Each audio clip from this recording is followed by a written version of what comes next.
But as I looked around and my eyes adjusted, I realized everybody else was also beaten and battered like me, most of them worse, far worse.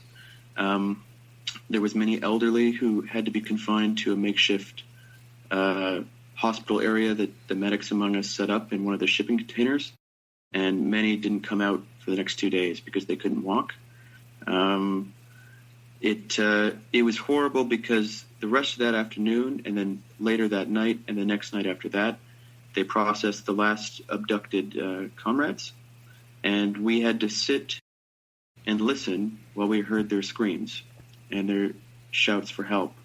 That was the worst part, was having to listen, and one after one after one of my friends were thrown out of this torture chamber, and we all tried to embrace them and see what we could do to help.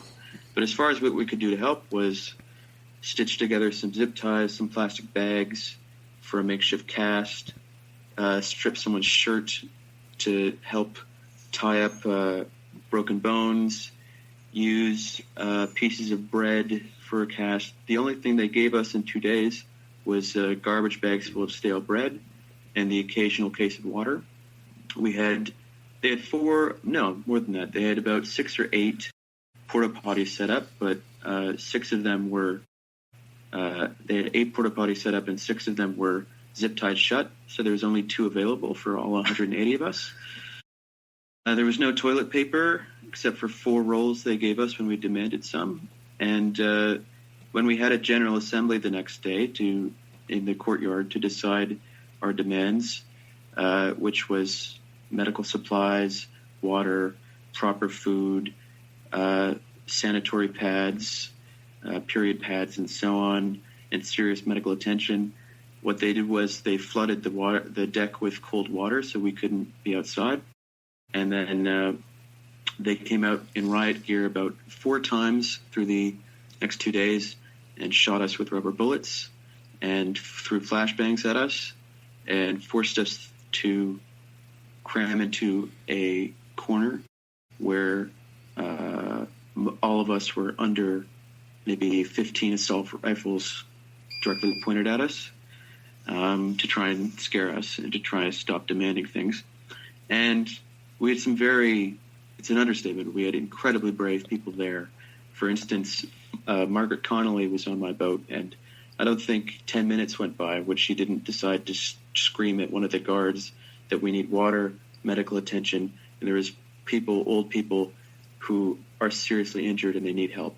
And she screamed at them, and they had no response.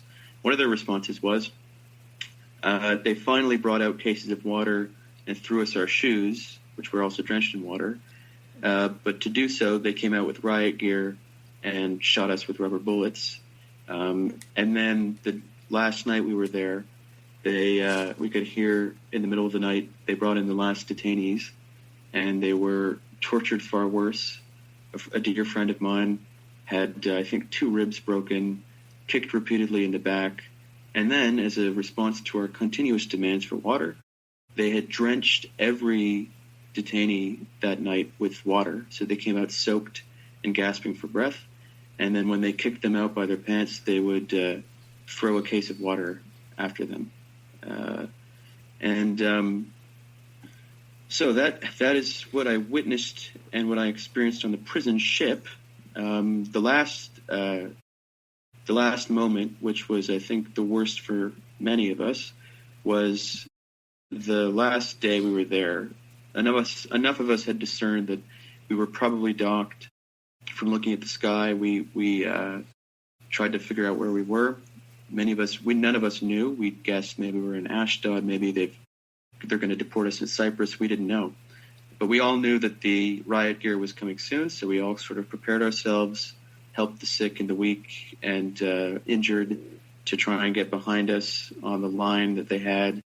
And then out they came, and they forced all 180 of us to line up and receive zip ties very tightly around our wrists, and then to kneel in the courtyard. And as all of 180 of us knelt in a position where within 5 minutes, I couldn't feel the blood in my legs and my feet. They kept shouting at us repeatedly that if we stood up or if we moved, we'd be shot. And it was in the glaring sun. And I lost track of time, but we were in that position, I think, for maybe anywhere between an hour and 3 hours. And what they did to taunt us was they replayed a Zionist folk song over and over and over again on the loudspeakers on the boat. It was so constant, again and again and again and again and again. And every time they would pause it and sort of have it off for a minute to make us, I suppose, think that the ordeal might be over. Then they would play it again. And so once that was finally over, many of us couldn't walk. I myself, I was so drenched in sweat and I couldn't feel my feet that the guards had to drag me out. And it's far worse to imagine what happened to people over 70 on that boat, people who their ribs were broken, their backs were broken, and they had to kneel like that for 2 to 3 hours.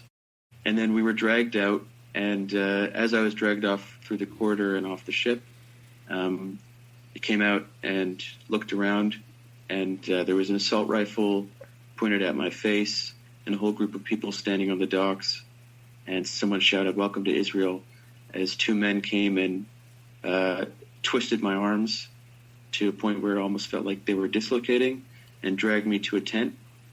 And most of us, luckily, I didn't have to go through it a second time, but most of us were beaten in that tent again.